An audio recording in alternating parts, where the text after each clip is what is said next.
Shalom, shalom. Welcome back. In my last video, I kind of expounded on Hebrew prefixes, especially Beit, Hey, and Vav. And I know it's gonna blow like your mind, those prefixes, just because yeah, we don't do that in English, especially not like conjunctions, like to say and or the. It's a separate word. It's what we call a particle of speech, I think, or in Hebrew, words like that are called miliyot, milit. It's like not quite a word that stands on its own. Anyway, in this video, I'd like to talk about these letters here. So these letters are Yud, Kaf, and this is actually Kaf also, but Kaf when it comes at the end of a word. So there's another frustrating thing for people who grew up speaking English. But think about it like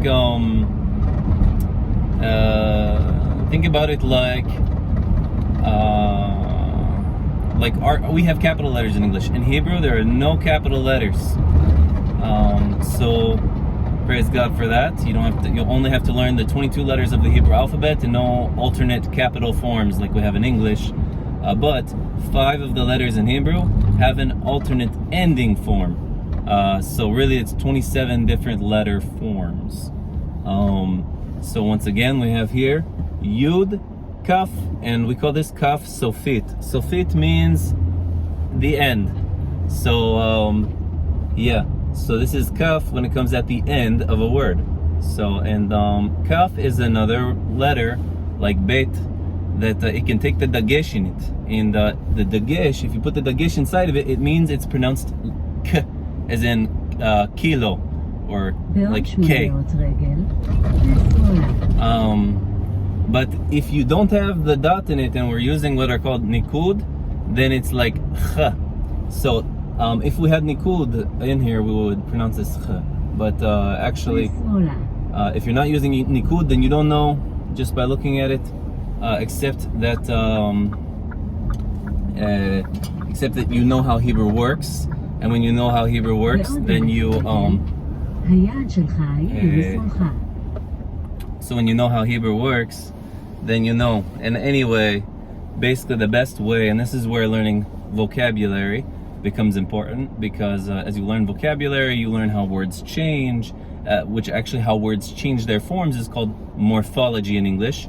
In Hebrew, Torah otiyót. Torah means, it's the word Torah, if you've ever heard that. Teaching, it means teaching. And surah is a form. So really what's happening is it's the teaching of the forms of words. So in English, we call it morphology. All that to say, as you get to know words and you get to learn how they change, like you don't have to get into books all the time and become a grammarian. Like, I love grammar.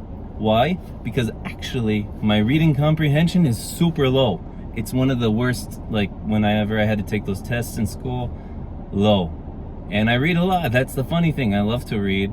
Why? Because I'm super ADD, and when I read, it helps me to make an orderly understanding of what was said. And so praise God for the people who wrote the Bible to help me kind of make it straight, because there's all kinds of things I got super confused about listening to people talk about faith and all that until I read the Bible for myself, which is why I got into studying biblical languages.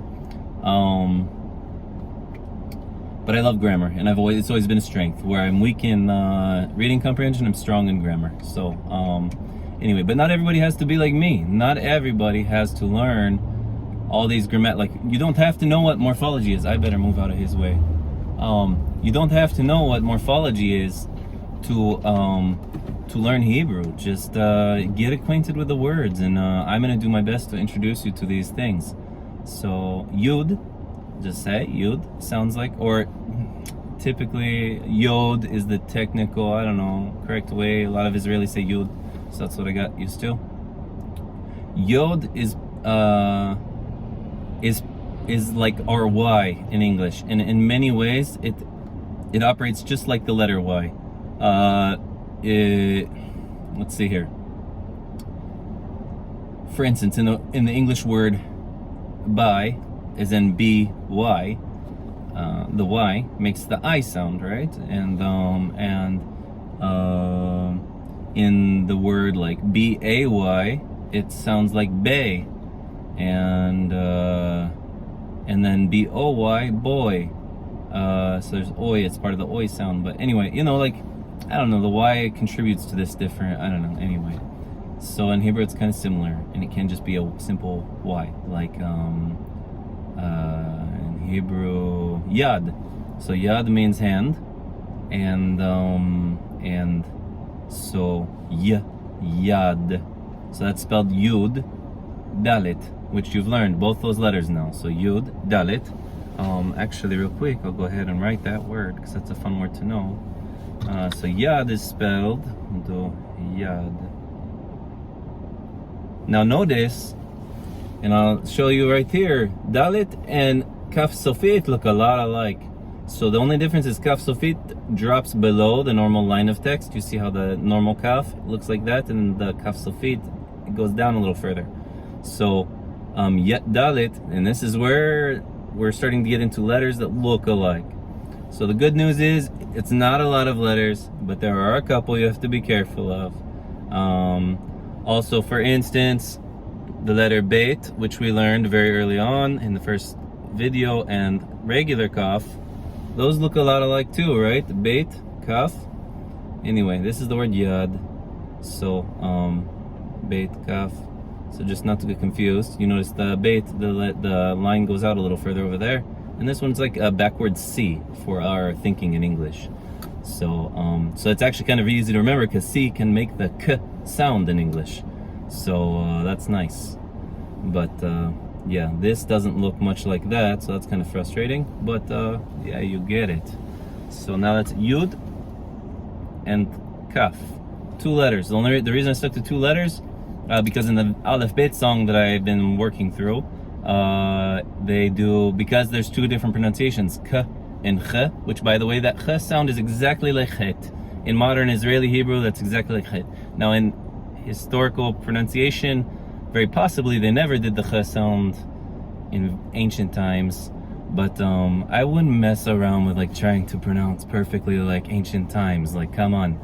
Who knows for sure what happened? Like, just go with the normal pronunciation, so that if a Jewish Israeli heard you speaking Hebrew, reading the Bible in Hebrew, they would know what you're talking about.